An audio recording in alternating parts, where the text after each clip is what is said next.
अस्सलामुअलैकुम वरहमतुल्लाह। Welcome to my channel दोस्तों। मेरा नाम मोहम्मद इस्माइल अहमद है और आप देख रहे हैं medical information with Ismail.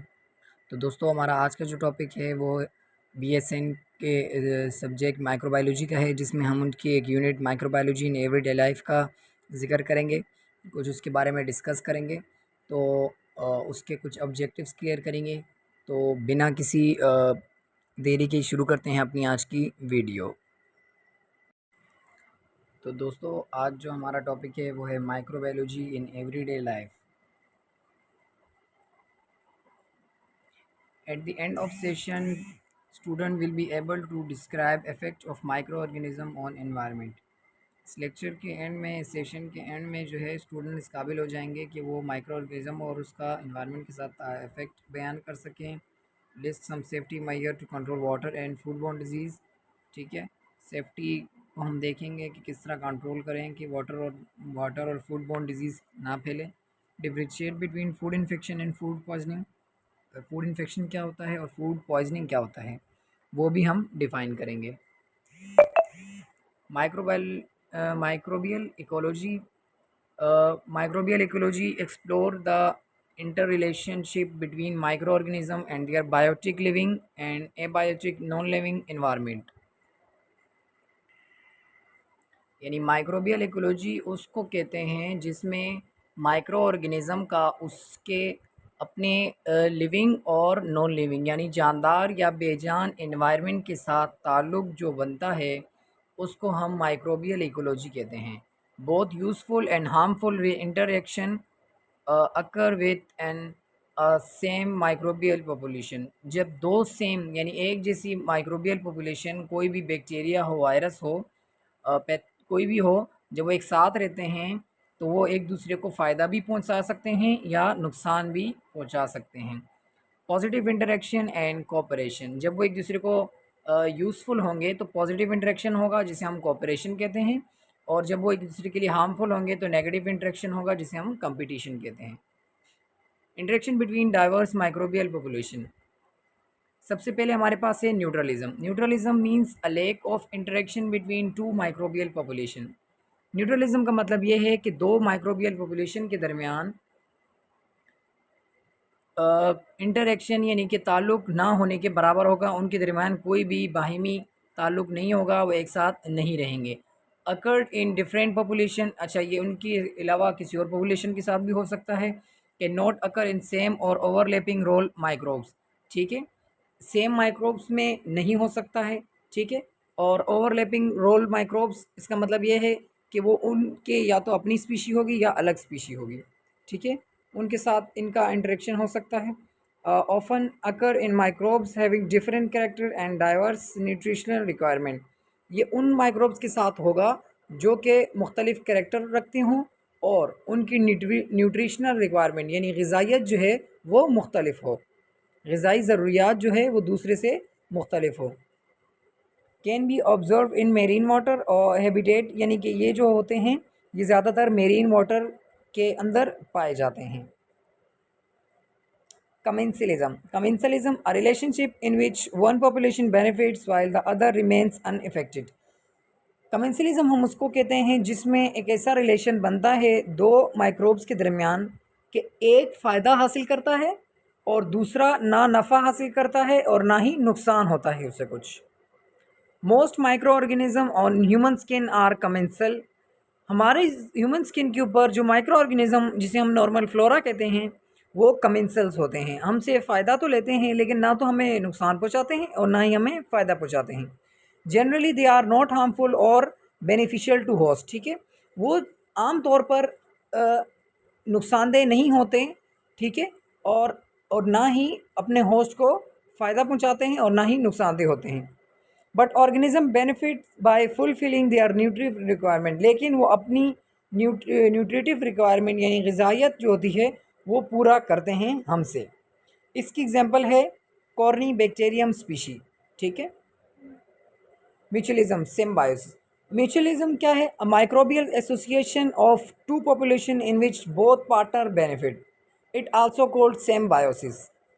Mutualism क्या चीज़ है कि जब दो माइक्रो ऑर्गेनिज्म या दो पॉपुलेशन आपस में एक साथ रहेंगे और पार्टनर लाइफ गुजारेंगे, यानी कि एक दूसरे को फ़ायदा पहुंचाएंगे।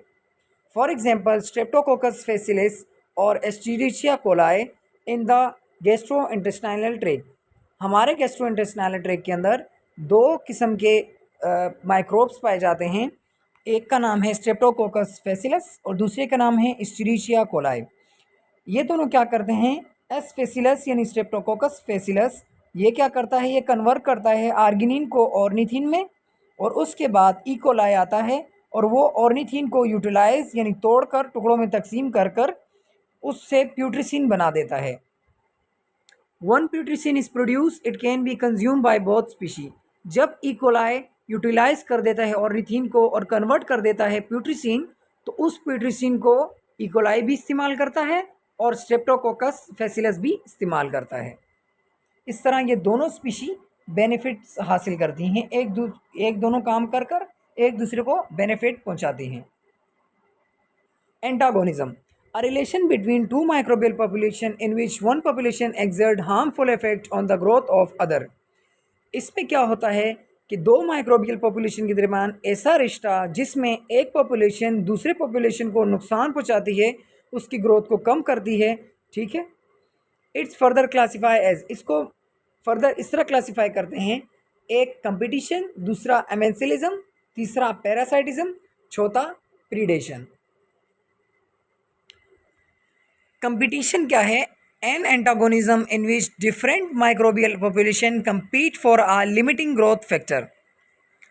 इसमें क्या होता है कि मुख्तलिफ माइक्रोबियल पॉपुलेशन जो होती हैं वो एक दूसरे से लड़ती हैं अपनी ग्रोथ फैक्टर को बढ़ाने के लिए, और दूसरे के ग्रोथ फैक्टर को लिमिटेड रखती हैं, यानी कि बढ़ने नहीं देती हैं।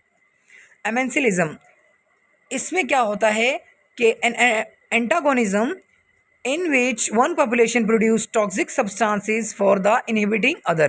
एमेंसिलिज्म में क्या होता है, एक माइक्रोब दूसरी माइक्रोब की पॉपुलेशन रोकने के लिए क्या करता है, टॉक्सिक सब्सटेंस रिलीज करता है जिससे दूसरे माइक्रोबियल पॉपुलेशन को नुकसान पहुंचता है या तो वो फिर किल हो जाते हैं।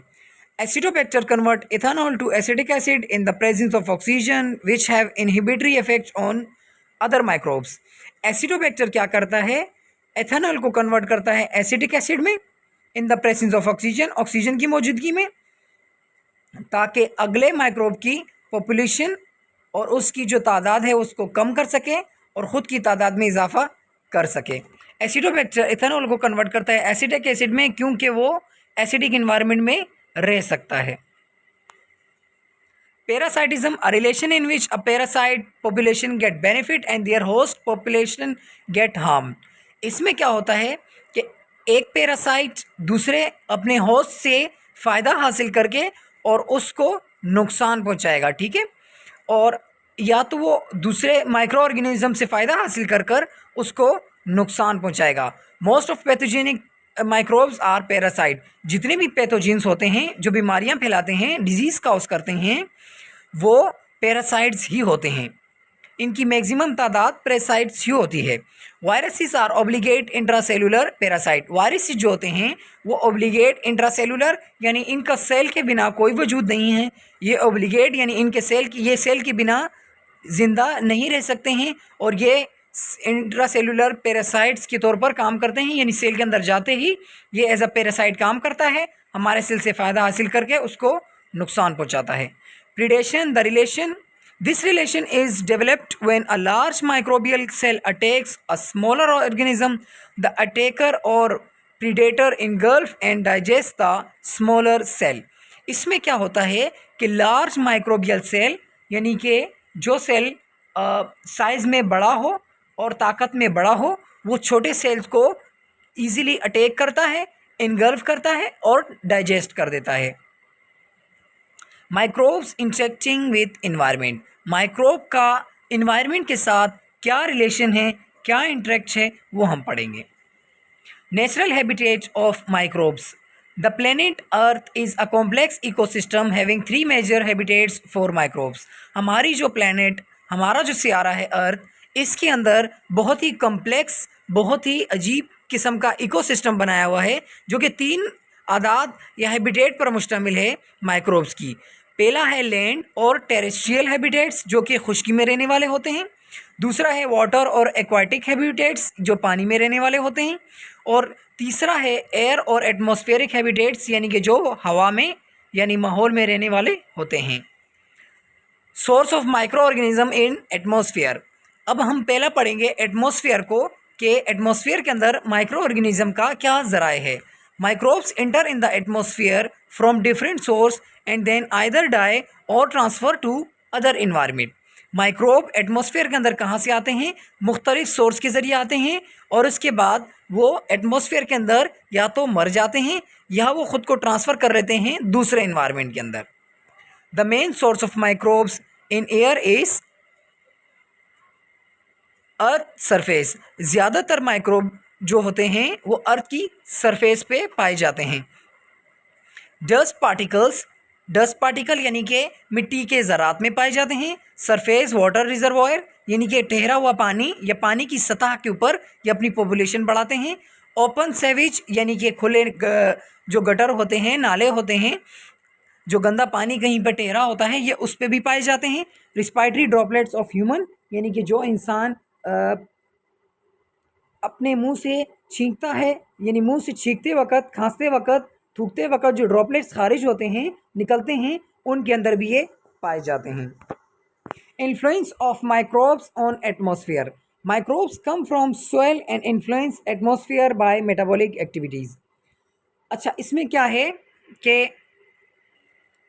कि सोइल के अंदर से माइक्रोब्स आते हैं और वो एटमॉस्फेयर को किस तरह असर रसूख करते हैं, अपना असर रसूख वहाँ पर कैसे बनाते हैं, ये वहाँ पर अपनी तादाद को इजाफा करने के लिए ये अपनी मेटाबॉलिक एक्टिविटीज़ जो होते हैं उनको बढ़ावा देते हैं।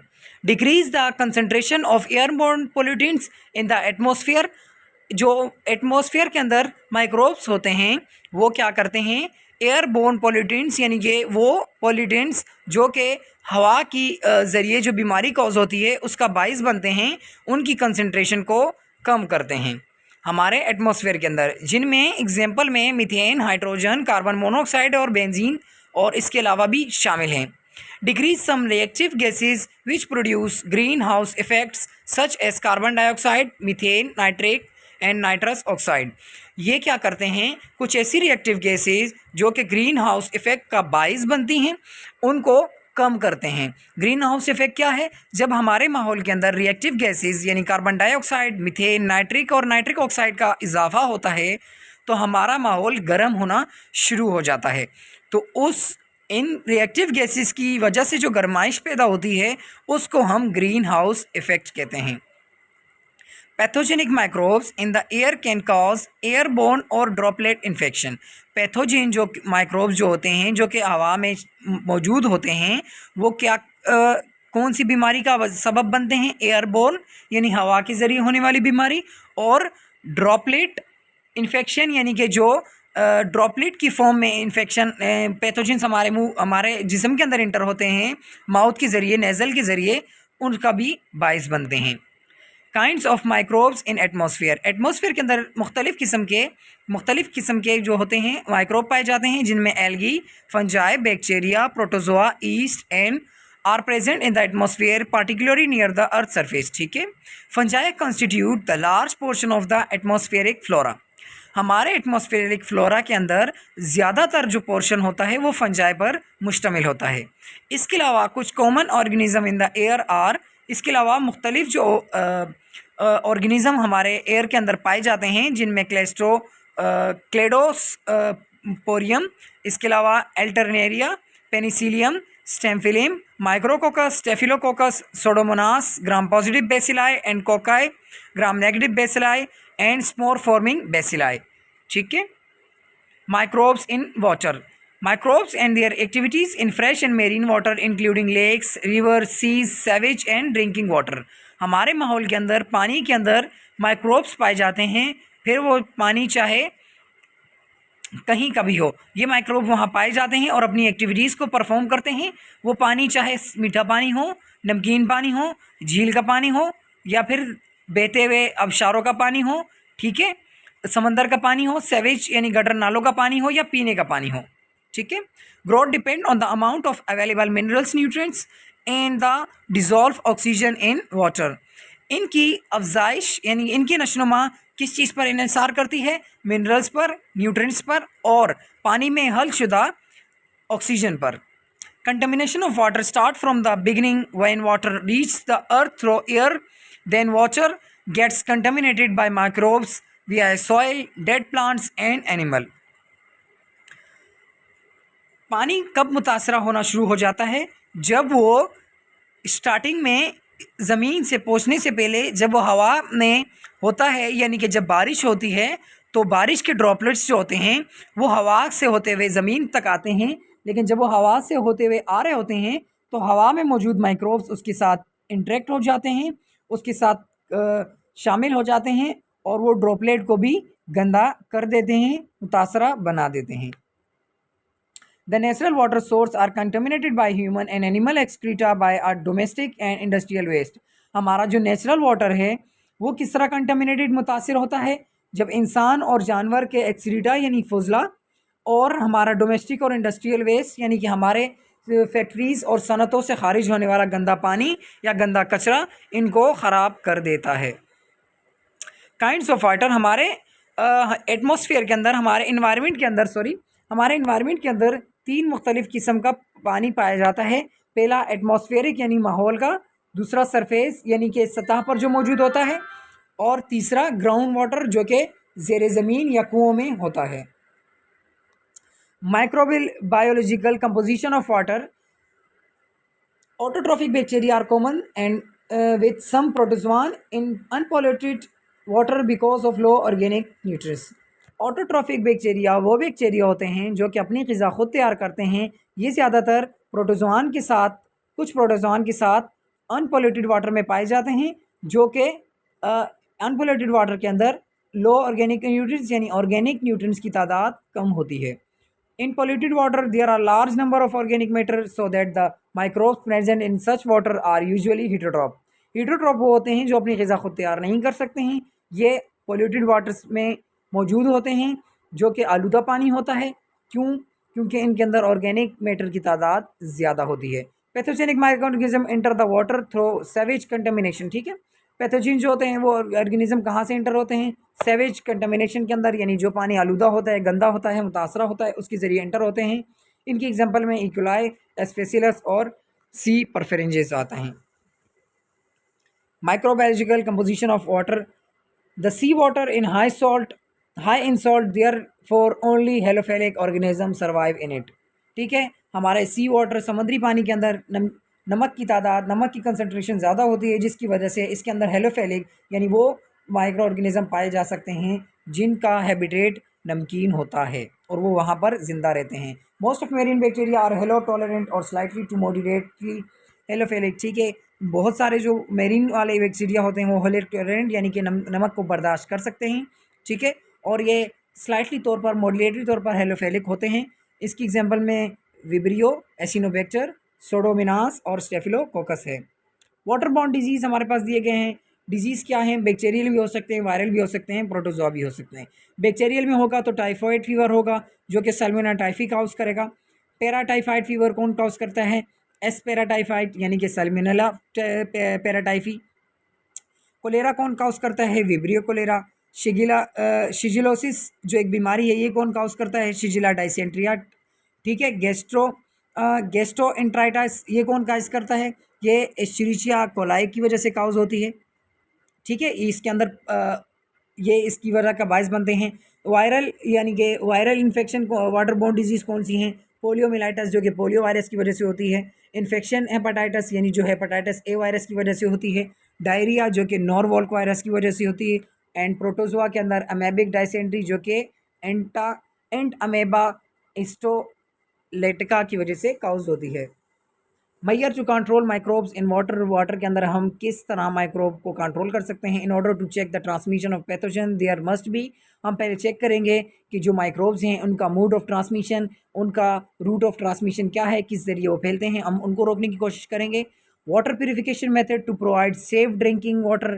ठीक है, इसमें हम क्या करेंगे कि वाटर प्यूरिफिकेशन का जो मेथड है उसको अप्लाई करेंगे ताकि पानी को साफ़ सुथरा रखा जा सके और इसकी वजह से वहाँ पर माइक्रोब की तादाद कम हो और वो पानी गंदा होने से बच सके। Proper waste water treatment prior to its disposal, जो पानी गंदा है, जो पानी ख़राब है, उसको ज़ाया करेंगे, इस तरह ज़ाया करेंगे ताकि उसकी वजह से दूसरा पानी गंदा ना हो। Procedure for microbiological analysis to determine its quality, ठीक है, हम ये सारा जो होगा ये माइक्रोबायोलॉजिकल एनालिसिस के अंडर करेंगे, देखते रहेंगे, चेक करते रहेंगे कि आया हमने जो काम किया है उसको प्रोसीजर किस तरह चल रहा है, कैसा चल रहा है, कोई गलती तो नहीं है, तो उस प्रोसीजर को माइक्रोबायोलॉजिकल एनालिसिस के अंदर चेक करते रहेंगे। ये जो है ये है बायोजियो केमिकल साइक्लिंग। इसके अंदर हम क्या करते हैं कि हम इसमें चेक करते हैं कि जो conversion movement and conversion material by biochemical, यानी कि जो केमियाती जो सरगर्मियाँ हैं उसमें हम चेक करते हैं कि भाई उसकी खसूसियात चेक करते हैं हमारे इकोस्फीयर के अंदर कि क्या क्या तब्दीलियाँ आ रही हैं, क्या क्या मूवमेंट हरकत हो रही है, ठीक है। इसके अंदर कुछ साइकिल्स चलती रहती हैं जिनमें carbon cycle, nitrogen cycle, sulphur cycle और फॉस्फोरस साइकिल शामिल है। आखिर में हमारा जो है लास्ट जो हमारा है difference between food infection and food poisoning. Basically देखा जाए तो फूड इन्फेक्शन फूड पॉइजनिंग में बेसिकली डिफरेंस हम देखें तो वो क्या है। Cause by the infection injection of food containing live bacteria. Food infection जो काउज होता है उसकी मेन वजह क्या है, जो खाना हम खाते हैं उसके अंदर जिंदा बैक्टीरिया शामिल होता है, ठीक है। जबकि food poisoning cause by the ingesting food containing toxin. Food poisoning के अंदर जो खाना हम खाते हैं, अगर हमें फूड पॉइजनिंग हुई है इसका मतलब जो खाना हमने खाया था उसके अंदर लाइव बैक्टीरिया शामिल नहीं है बल्कि उस बैक्टीरिया का टॉक्सिक सब्सटेंसेस शामिल हैं। Food infection severity depends on the characteristic of organisms such as pathogenicity, infectivity and virulence। इसके अंदर हम चेक करते हैं, अगर पेशेंट सीवियर है तो हम चेक करते हैं कि आया उसके लाइव बैक्टीरिया की पैथोजेनिसिटी चेक करेंगे, यानी कि वो पैथोजन कितनी स्पीड से अपनी बीमारी काउज करता है, उसकी तादाद कितनी है, ठीक है, ये सब कुछ हम चेक करेंगे। और उसने कितनी देर में कितना हंगामा मचा है इसको वायलेंस में हम चेक करेंगे, ठीक है। और जबकि फूड पॉइजनिंग के अंदर severity depends on amount of food and toxin ingested. इसमें हम चेक करेंगे कि आया जो फूड हमने खाया है क्या हमने ज़्यादा खा लिया है इसकी वजह से हमें फूड पॉइजनिंग हो गया है, या हम ये चेक करेंगे कि हमने फूड कम खाया है या ज़्यादा खाया है, उसके अंदर मौजूद टॉक्सिन सब्सटेंस जो है उसकी तादाद ज़्यादा है या कम है, ठीक है। तो ये मेन डिफरेंस है फूड इन्फेक्शन और फूड पॉइजन का। फूड इन्फेक्शन में हम लाइव बैक्टीरिया इंजेस्ट करते हैं अपने अंदर और फूड पॉइजनिंग के अंदर टॉक्सिन हमारे अंदर इंटर होता है। तो ये थी दोस्तों हमारी आज की वीडियो। उम्मीद करता हूँ आपको वीडियो पसंद आई होगी। अगर इस लेक्चर के मुतालिक कोई सवाल हो या लेक्चर से हट के कोई सवाल हो तो बिल्कुल आप कमेंट बॉक्स में हमसे पूछ सकते हैं। तो दोस्तों वीडियो पसंद आने की सूरत में वीडियो को लाइक ज़रूर करें, कमेंट करें, शेयर करें और साथ ही साथ हमारे चैनल को ज़रूर सब्सक्राइब करें ताकि हमारी हर आने वाली वीडियो आपको मिलती रहे। तो ठीक है दोस्तों, मिलते हैं अपनी नेक्स्ट वीडियो में, तब तक के लिए दुआओं में याद रखिएगा। अल्लाह हाफिज़।